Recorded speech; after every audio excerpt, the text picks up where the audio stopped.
Hey everyone, Future of Gardening here, and we're doing another taste test today. Today's variety is known as the Green Giant. This one definitely is a giant. It came out as a Mega Bloom as well, which I explained it in my last video with the Sartre Louise. 2 tomatoes combined into one creates a larger overall tomato. And this one weighed out at approximately 15.4 ounces, so not quite as large as the Sartre, but overall still pretty pleased with it. And this is my first green tomato, so I'm really curious on the flavor here, so we're gonna give it a try.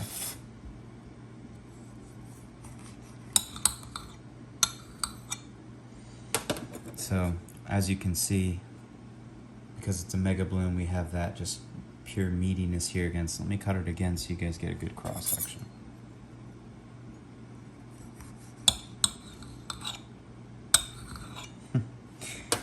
That's crazy, yeah.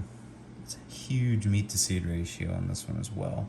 I'm gonna be saving seeds out of this also, but I'm gonna go ahead and take a taste because the suspense is killing me here.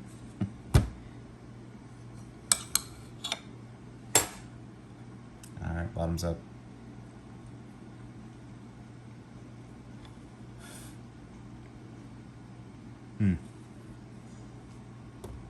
I actually like this better than the Sartre Louise. For me personally, I like a little acid in my tomato.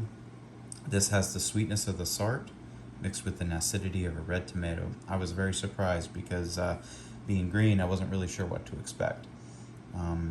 Wow, that's going to be an excellent tomato going forward. It will probably be on my list of yearly grows, as long as the rest tastes as good as this one does. But thanks for tuning in, guys. That's about it for this video. I appreciate a like and subscribe as always, and hope you all have a great rest of your week. Happy gardening.